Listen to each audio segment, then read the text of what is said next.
परम श्रद्धालु प्रभुप्रेमी भक्तजनों, श्रद्धा वात्सल्यमयी शक्ति स्वरूपा भक्ति स्वरूपा मातृशक्ति परम पवित्र चतुर्मास के पावन सत्संग में 88,000 संतान कृष्णों के प्रति तत्ववेता सूत जी महाराज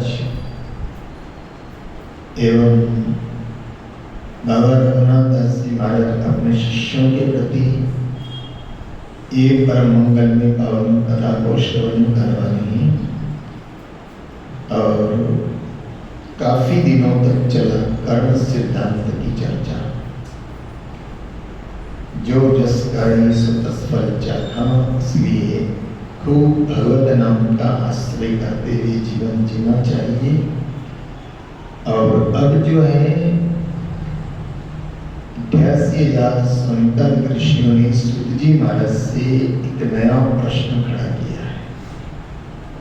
देखिए, सत्संग का प्रारंभ जो है ना, एक पूछने वाला हो और दूसरा कहने वाला हो, वहां से सत्संग का प्रारंभ होता है। संवाद जिसको कहते हैं, और दोनों ही, एक सुनने वाला हो एक बोलने वाला हो तो संवाद होता है, और दोनों ही बोलने वाले हो जाते हैं तो विवाद होता है। दो जने बोलने वाले हो जाए, सुनने वाला कोई ना हो तो क्या होता है? विवाद होता है। और एक पूछ करके मौन हो जाए और दूसरा जवाब दे, उसको कहते हैं संवाद। तो 88,000 संत ऋषियों ने पूछा है कि कृपा करके और आप बताइए, हमारे मन के समाधान आप कर रहे हैं, तो कृपा करके आप बताइए कि तपश्चर्या और दान, तपश्चर्या और दान, व्यक्ति तपश्चर्या भी करता है और दान भी करता है, तो इन दोनों में से श्रेष्ठ क्या है? तपश्चर्या श्रेष्ठ है या दान करना श्रेष्ठ है? ये कृपा करके आप हमें बताइए। और दानों में भी कौन सा दान श्रेष्ठ है? और ये प्रश्न सुनकर के और सूत जी महाराज बहुत ही हर्षित हुए, आनंदित हुए, और उन्होंने कहा कि देखो, तपश्चर्या करने से तो एक का कल्याण होता है, जो करेगा उसका कल्याण होगा, लेकिन दान करने से दो का कल्याण होता है। एक तो जो दे रहा है उसका धन पवित्र होता है, और जो ले रहा है उसका कार्य सफल हो जाता है, तो दो का कल्याण होता है। अब दूसरी बात यह है कि दान का मतलब आप ऐसा मत सोचना कि रुपए पैसे का दान करना ही दान होता है, समझना चाहिए। दान सिर्फ रुपए पैसे तक ही सीमित नहीं है, दान के बहुत सारे स्वरूप हैं।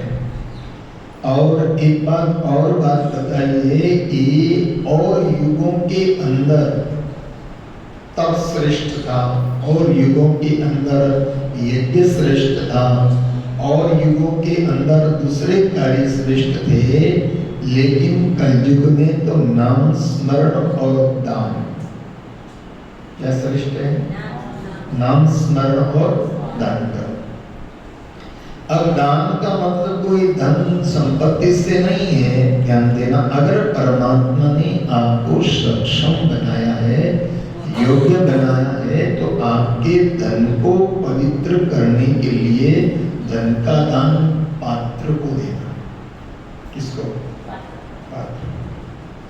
धन का दान किसको दिया जाता है? पात्र को दिया जाता है।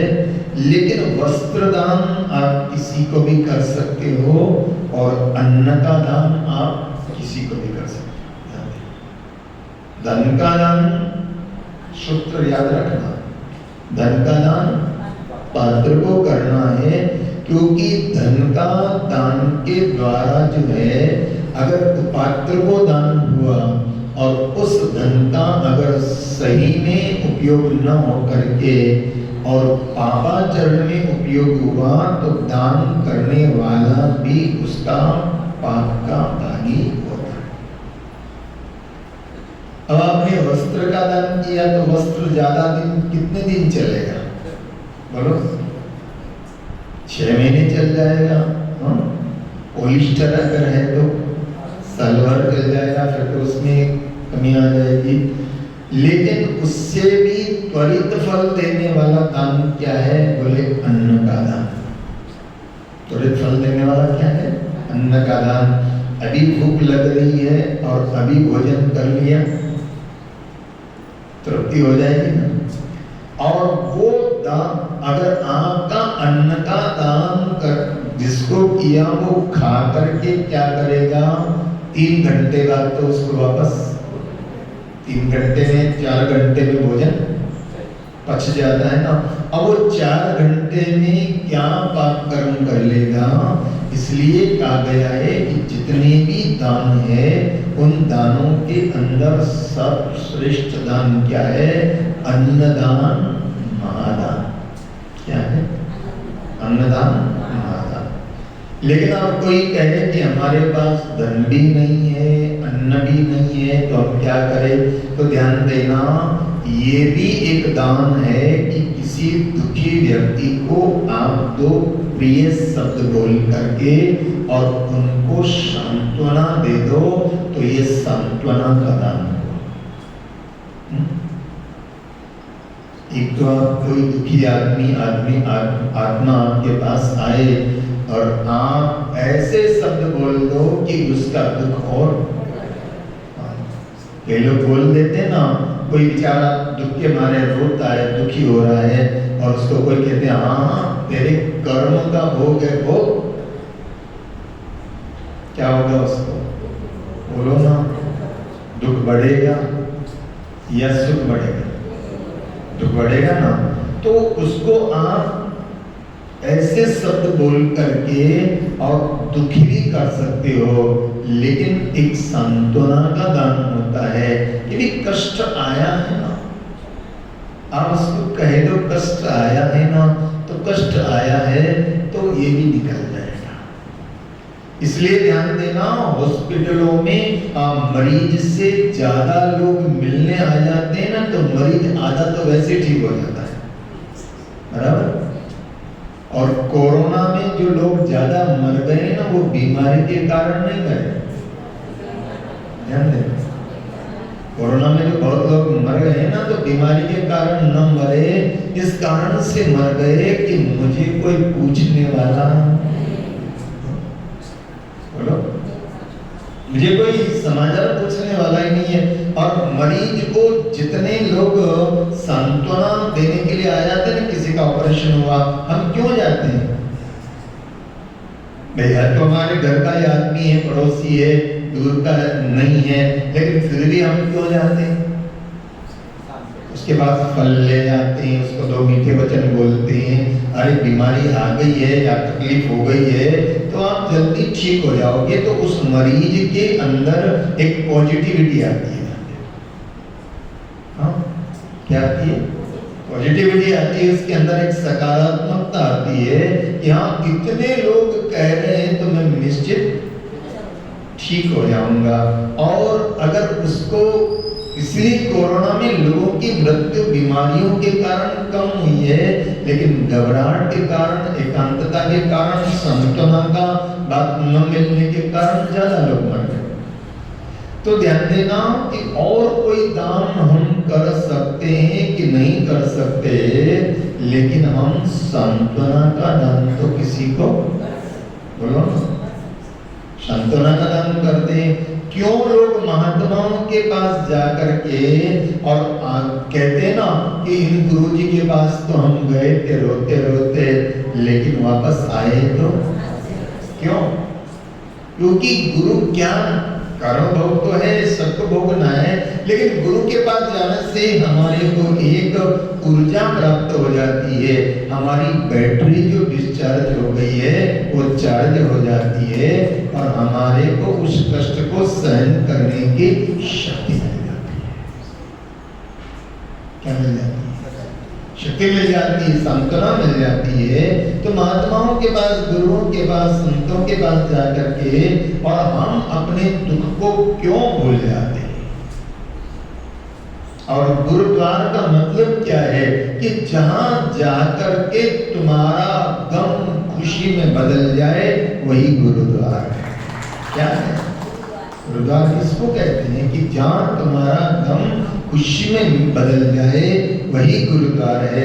वहां तुम गुरु के सामने पहुंचो, तुम्हारे आंसू तो आए, लेकिन वो दुख के आंसू ना आए, गुरु प्रेम के आंसू आए, वो गुरुद्वार है। यहाँ पहुंचकर तुम्हारे आंसू तो आए, लेकिन प्रेम के अश्रु आए, करुणा के अश्रु आए, समर्पण के अश्रु आए, वही गुरुद्वार है। तो सांत्वना का भी दान दिया जा सकता है। जरूरी नहीं है कि आप रुपए पैसे का, कपड़े का, अन्न का ही दान करें। किसी को आप 2 मीठे वचन बोल करके भी सांत्वना का भी दान कर सकते हो। इसलिए कलयुग में दान का बड़ा सांत्वना का दान, प्रेम का दान, करुणा का दान, मुदिता का दान। धन तो तुम्हारे पास ज्यादा है, लेकिन गुरु ये सब दान करता है। करुणा का दान करता है, मुदिता का दान करता है, प्रेम का दान करता है। मुदिता है उसके अंदर प्रसन्न, मुदिता का मतलब प्रसन्नता, मुदिता का दान करता है, करुणा का दान करता है, कृपा का दान करता है। और इसलिए अभी आपने पाठ किया ना, कृपा पूर्व मोह पे करी है, महाजीन होती दुरासा हरी है, कियो दिल पाका। क्या किया? दिल को पाक किया। पाक शब्द ये क्या है? उर्दू शब्द है। कियो दिल पाकम विपाकम निवारे, कियो दिल पाकम विपाकम निवारे, और दियो राम नामम, बोलो, सबे काम। यो दिल पाकम विपाकम निवारे, और दियो राम नामम, सबे काम सारे। सदा पक्ष साची, सदा पक्ष साची, अजाची अकालम। और इतना करुणा तुमको दे करके, इतनी मुदिता तुमको दे करके, और इतनी कृपा तुमको दे करके, और तुमसे जो कुछ नहीं चाहता है, वही गुरुद्वार है। इसको गुरुद्वार कहते हैं। कृपा दे करके, मुदिता दे करके, प्रसन्नता दे करके, करुणा दे करके, और फिर भी अजाची अकालम, अजाची, वो तुमसे कोई याचना नहीं, तुमसे कोई अपेक्षा नहीं है। अजाची अकालम, और कहे राम चरणम नमामि। एक कृपालु गुरुदेव, आपको हमारा नमस्कार है। तो ध्यान देना कि दान का मतलब रुपए पैसे से का ही दान नहीं है। दान का मतलब आप सब कर सकते हैं। क्या अमीर, क्या गरीब, क्या छोटा, क्या बड़ा, क्या अनपढ़, क्या पढ़ा लिखा, अब जरा ध्यान देना। अगर आप किसी दुखी व्यक्ति को थोड़ी सी सांत्वना दे दो, कुछ खर्चा होता है क्या? बोलो ना। कुछ रुपया लग रहा है, कुछ खर्च करना पड़ रहा है। और मेरे गुरुदेव बंबई वाले राम जी महाराज, मेरे गुरुदेव रामनिवास जी महाराज बंबई वाले राम जी, एक बड़ा प्यारा शब्द बार बार कहते थे। बड़े प्यारे शब्द उनके, कभी बैठ जाते तो बोलते थे। वो कहते थे कि बेटा, वचने का दरिद्रता। मेरे गुरुदेव क्या कहते थे? वचने का दरिद्रता। अरे बोले, अच्छा वचन बोलने में क्या कंजूसी करना? दरिद्रता का मतलब क्या होता है? लेकिन लोग ऐसे होते हैं कि बोलने में भी,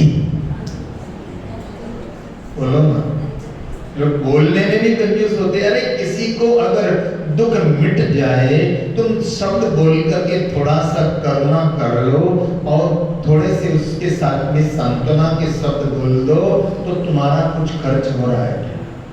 तो मेरे गुरुदेव के बड़े प्यारे शब्द थे कि बेटा, वचने का दरिद्रता, वचनों में कभी दरिद्र मत होना। वचनों में कभी दरिद्र मत होना।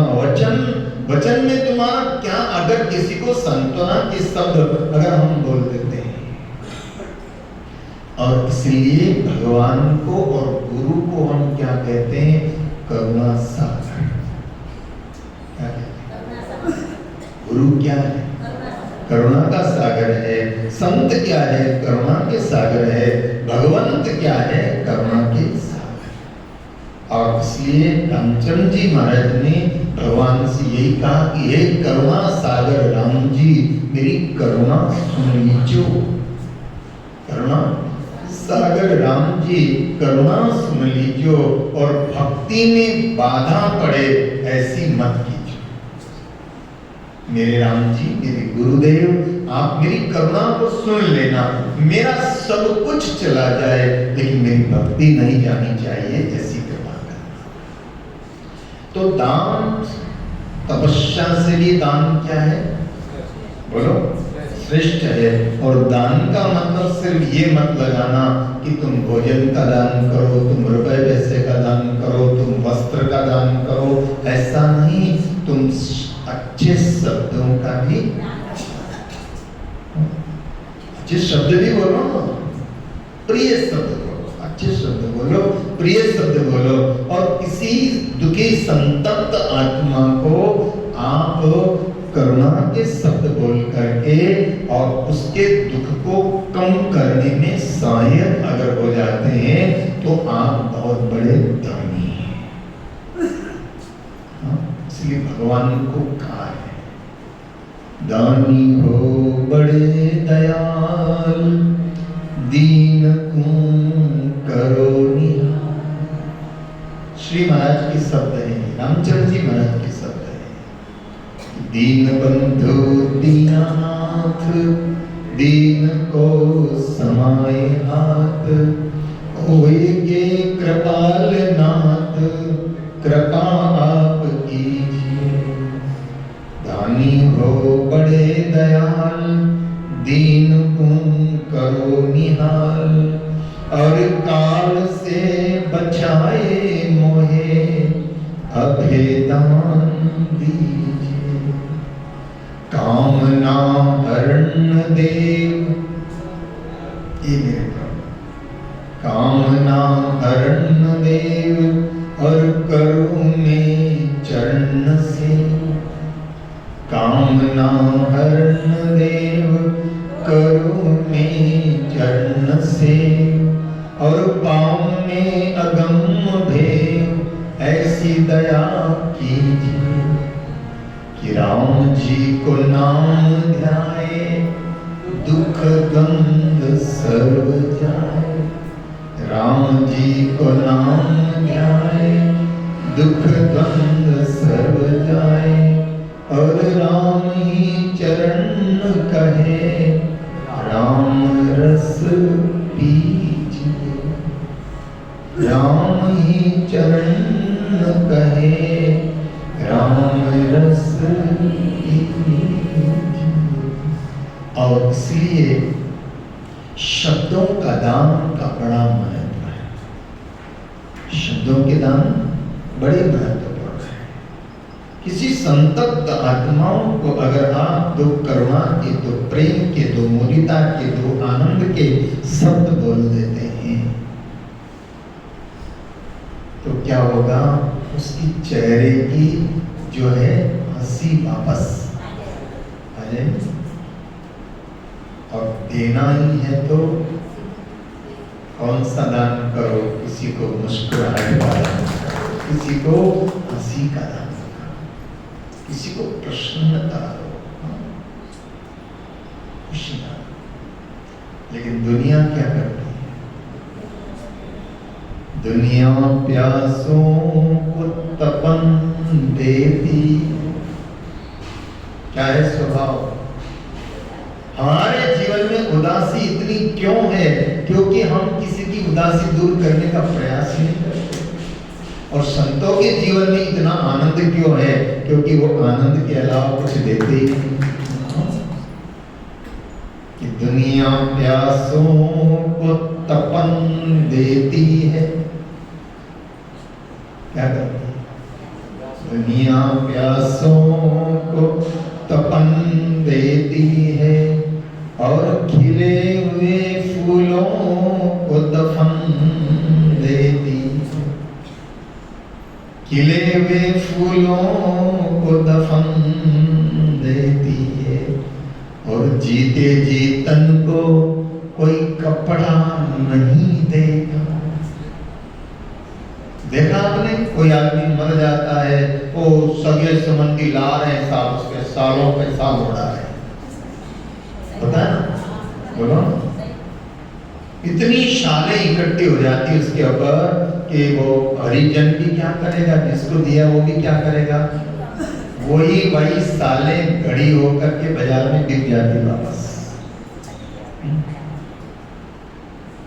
मरने के बाद दिया तो क्या दिया? मरने के बाद कहते हैं आदमी बहुत अच्छा था, बोलो ना। और जीते जी तो बेचारे को ऐसे शब्द बोले कि बेचारे का कालजा जल गया। और मरने के बाद कहते हैं भगवान बहुत सारा मानस था। याद रखना, मरने के बाद तो सबकी प्रशंसा होती है और सबकी प्रशंसा करते हैं, और मरने के बाद किसी की निंदा करना बहुत बड़ा पाप भी कार्य। मरने के बाद अगर किसी की तुम निंदा कर रहे हो ना तो बहुत बड़ा पाप है, वो तो गया। लेकिन मरने के बाद प्रशंसा भी कर रहे हो तो क्या, किसको सुना रहे हो? वो तो सुन नहीं सकता बेचारा। अब बाद में कहो बहुत अच्छा था, ये था वो था, तो जीते जी तन को कोई कपड़ा नहीं देता और मरने के बाद हर लाश को कफन। ये दुनिया का स्वभाव है। पता नहीं बाहर तो जाकर के पता नहीं क्या क्या दान करेंगे, लेकिन बेचारा खुद का सगा भाई बाहर तो पता नहीं क्या क्या दान कर रहे हो, बड़े दानवीर नाम कर रहे हैं दिखावे के लिए, पर बेचारा खुद का भाई अभाव में जी रहा है, तो बाहर किया तुम्हारा क्या काम था? इसलिए परम पूज्य श्री डोंगरे जी महाराज के पावन सूत्र है कि तुम पहले बाहर मदद करने की बजाय पहले अपने नजदीक के लोगों की मदद करो, और नजदीक के लोगों के बाद में तुम अपने समाज वालों की मदद करो, और समाज वालों की मदद के साथ में तुम अपने मोहल्ले वालों की मदद करो, और मोहल्ले वालों की मदद के बाद में तुम बाहर निकलो। बोलो ना। लेकिन परिवार में नहीं होता है। बाहर वालों से तो बड़ा प्रेम करेंगे, इसके जैसा कोई है ही नहीं, और सगे भाई से बोलना ही, बोलो ना, सगे भाई से बोलचाल बंद है, क्या काम का? इसलिए करुणा का दान, मुदिता का दान, प्रसन्नता का दान, आनंद का दान, सब शब्दों का दान। कौन से शब्दों का? सब शब्दों का दान, करुणा के शब्दों का दान, मुदिता के शब्दों का दान, अच्छे शब्दों का दान, ये दान श्रेष्ठ है। और इसलिए कहा है कि तप से भी श्रेष्ठ क्या है? दान श्रेष्ठ। और दान भी शब्दों से, धन के अगर आपके पास है तो धन के का भी दान करिए, वस्त्र है तो वस्त्र का भी दान करिए, अन्न है तो अन्न का दान तो श्रेष्ठ दान कराइए। और इसलिए रामचंद्र जी महाराज की वाणी का शब्द है कि आदि में पुनिआद कोर की कोरले, और परिणाम अन्न सरिसा पुण्य नहीं कोई, परिणाम अन्न सरिसा पुण्य नहीं कोई और रे। तो बहुत कष्ट कर, यहाँ शब्द कह रहे, बहुत कष्ट कर द्रव्य कमावे, बहुत कष्ट कर, कोई धन ऐसे ही नहीं मिल जाता है, इसके लिए क्या क्या करना पड़ता है? पुराने लोगों से पूछो आप, अब तो ठीक है, उन बड़ियों के पुण्यों से सब कुछ हो गया, दुकानें जम गई, फैक्ट्रियां लग गई, धंधा हो गया, सब कुछ हो गया। लेकिन पुराने लोगों को देखो, आप पुराने लोग क्या क्या मेहनत करके और कैसे इकट्ठा किया। तो बोले बहुत कष्ट कर द्रव्य कमावे और तेहि को परमार्थ माही लगावे और ताको यस त्रिभुवन के माही और बसे स्वर्ग में निश्चय जाए। भले कष्ट करके परेशान होकर के और कैसे भी धन कमाते हैं और उसको परमार्थ में लगाते हैं, दान में लगाते हैं, सत्कर्म में लगाते हैं, तो उसका पुण्य तो कहना ही क्या है।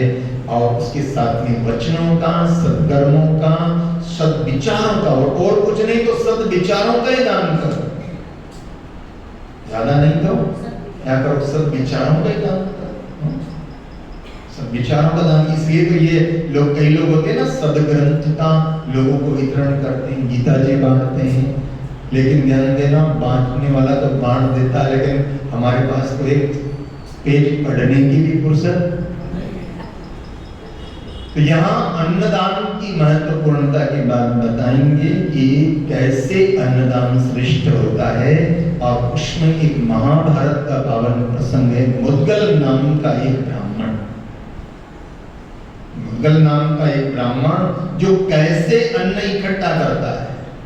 जहां अनाज मंडी है वहां नीचे जो दाने गिरते हैं, नीचे जो दाने गिरते हैं उन दानों को वो इकट्ठा करता है और कोई उनको दान में दे देते हैं। उनका एक प्रण है कि मैं किसी के द्वारा दान में नहीं लूंगा, लेकिन जो बिखर गया है, खेतों में बिखर गया है, मंडी में बिखर गया है, वहां से वो दाने को इकट्ठा करते हैं। और जो दाना इकट्ठा होता है उसका वो भोजन बनाते हैं। और भोजन बना करके घर में 4 प्राणी हैं, खुद है, खुद की पत्नी है, बच्चा है और बच्चे की पत्नी।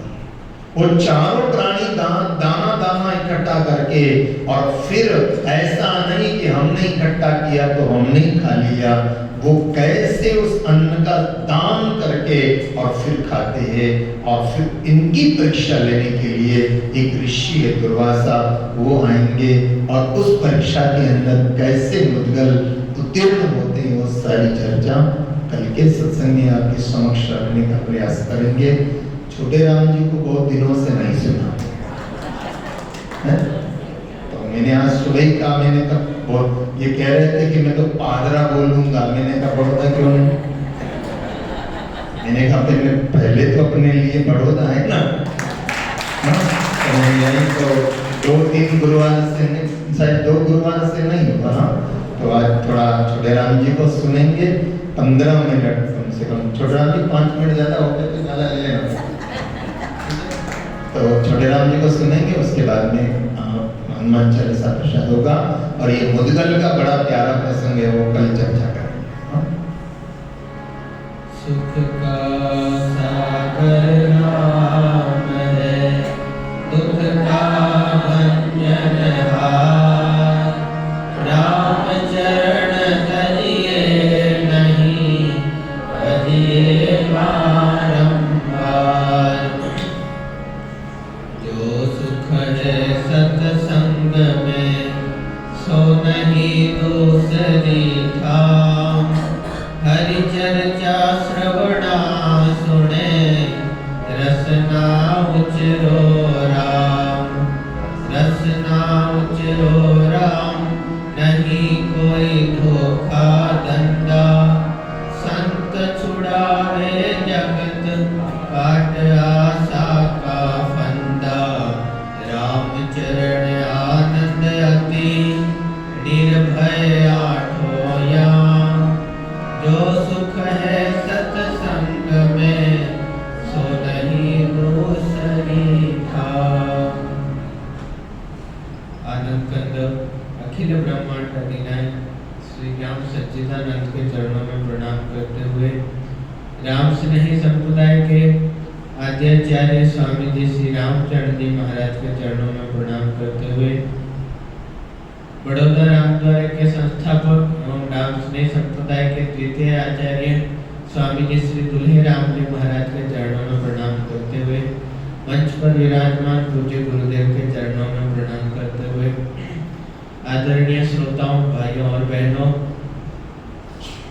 स्वामी जी श्री रामचरण जी महाराज ने हमारे जैसे अनेकों पापियों को, जिन्होंने करोड़ों करोड़ों जन्मों से अनेक पाप किए हैं, उन सभी पापियों को तारने के लिए और भव सागर से पार करने के लिए अपनी विशालतम अनुभव वाणी प्रकाशित करी और उन्होंने अपनी कविता के द्वारा, अपने शब्दों के द्वारा, अपने श्लोकों के द्वारा और कुंडलिया के द्वारा किसी भी प्रकार से हमें चेताने की कोशिश की है कि कैसे भी हम चेत जाएं और हरि सुमिरन में लग जाएं।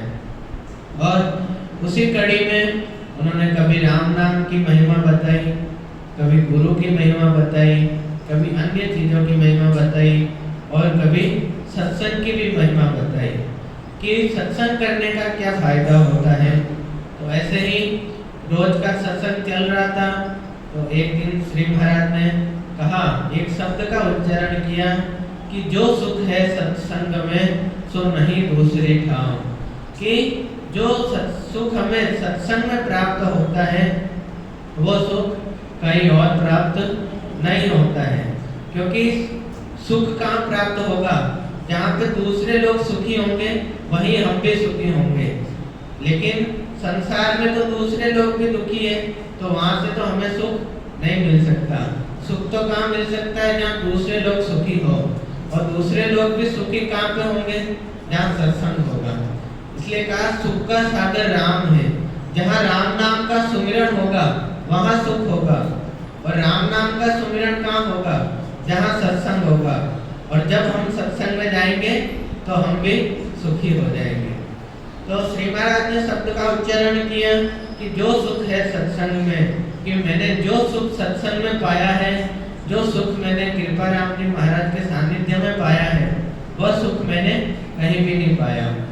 तो सामने कुछ शिष्य बैठे थे, उन्होंने पूछा कि ऐसा क्या है सत्संग में कि आपको सिर्फ सत्संग में सुख प्राप्त होता है और कहीं पे भी सुख प्राप्त नहीं होता।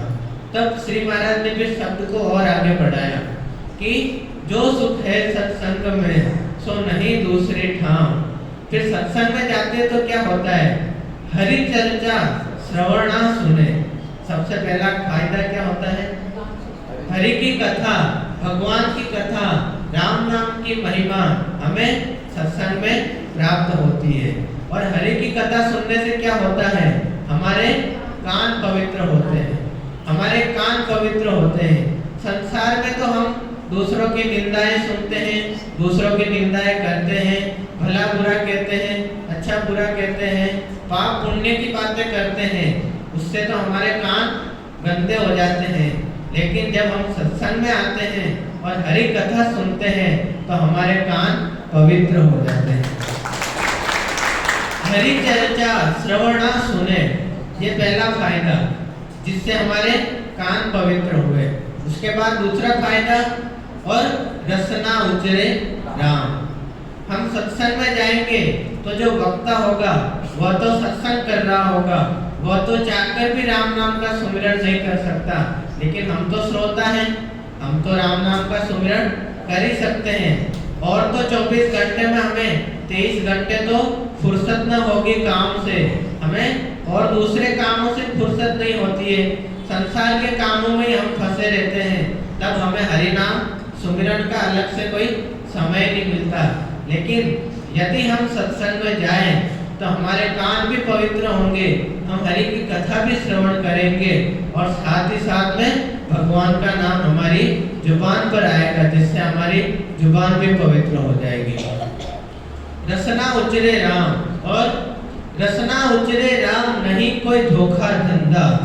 श्री महाराज कहते हैं कि हम सत्संग में जाते हैं, वहाँ हमें कोई धोखा नहीं मिलता, वहाँ हमें कोई अंधविश्वास नहीं मिलता, वहाँ तो हमें केवल सार मिलता है, वहाँ तो हमें केवल सार्थक मिलता है। और सार्थक क्या है? सार्थक तो केवल एक हरि का नाम है, प्रभु का नाम है। नहीं कोई धोखा धंधा, और संत छुड़ावे जगत काटी आशा का फंदा। संत जो होते हैं, और जब हम सत्संग में जाते हैं तो हम सत्संग में कथाएं श्रवण करते हैं।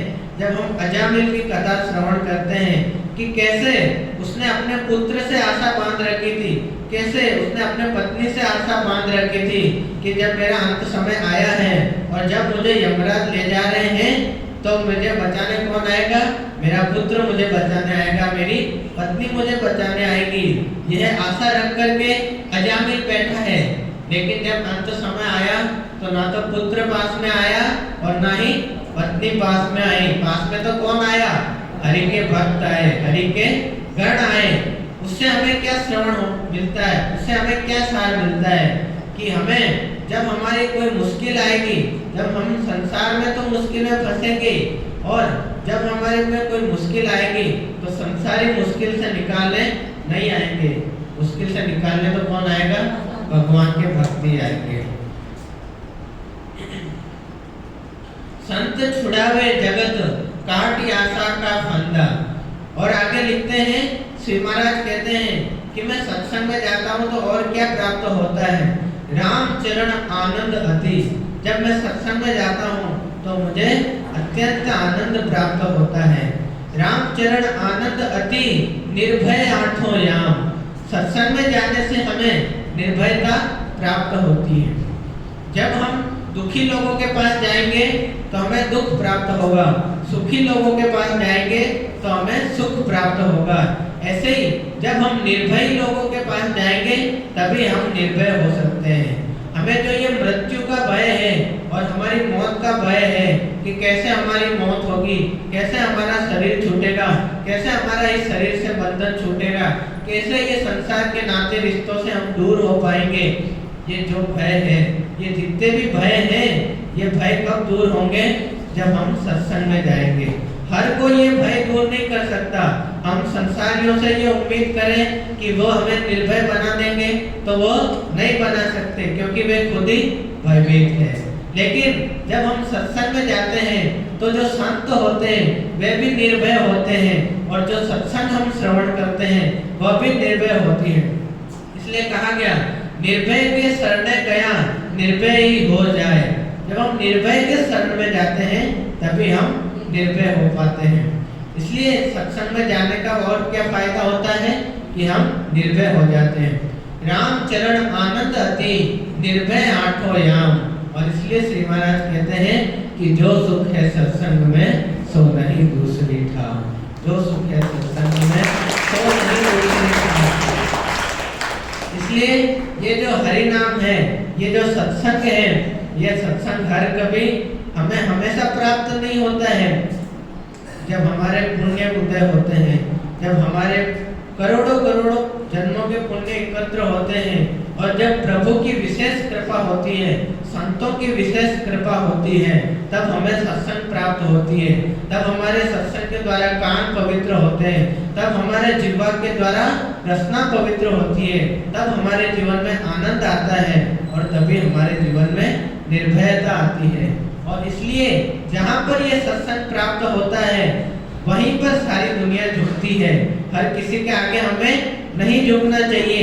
जो हमें सत्संग सुनाए, जो हमें निर्भय करे, जो हमारे तन मन धन को पवित्र करे, ऐसे व्यक्तियों के सामने ही, ऐसे साधु संतों के सामने ही, ऐसे ही सज्जनों के सामने हमें झुकना चाहिए। इसलिए ये जो दुनिया हम झुकते हैं, हम गुरु के चरणों में शीश रखते हैं, हम संतों के चरणों में शीश रखते हैं, हम वाणी जी महाराज के चरणों में शीश रखते हैं, समाधि के सामने शीश रखते हैं, मूर्ति के सामने शीश रखते हैं। तो क्यों रखते हैं? ताकि वो हमें क्या करे? निर्भय बनाए। और वो निर्भय है तो वही हमें भी निर्भय बना सकते हैं। इसलिए हम उनके सामने झुकते हैं, वरना ऐसे ही नहीं झुक सकते हैं। आइए एक छोटा सा भजन गाकर मैं अपने बोल को विश्राम दूंगा।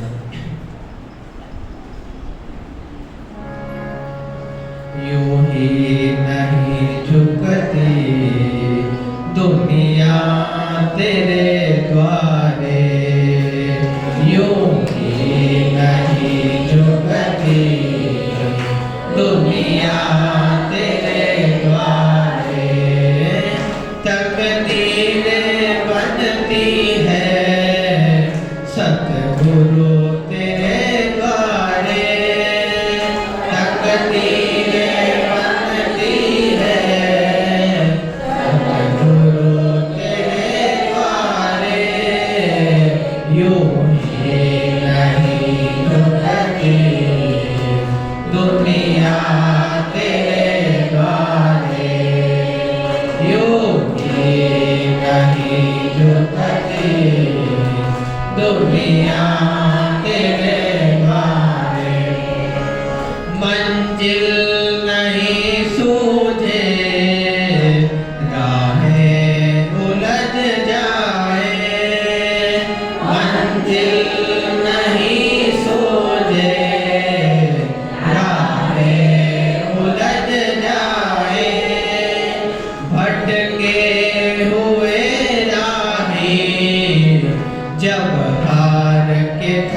की खबर तुझको खोना पड़े खुद को पाना है जो तुझको होना पड़े खुद को पाना जो है तुझको पापों से मुक्ति है गुरुवर तेरे द्वारे पापों से मुक्ति है गुरुवर तेरे द्वारे जगदीरे बनती है गुरुवर तेरे द्वारे तकदीरें बनती है गुरुवर तेरे द्वारे यूं ही नहीं झुकती ताली बजाएं दुनिया तेरे द्वारे यूं ही नहीं झुकती दुनिया तेरे द्वारे यूं ही नहीं झुकती दुनिया तेरे द्वारे तकदीरें बनती है गुरुवर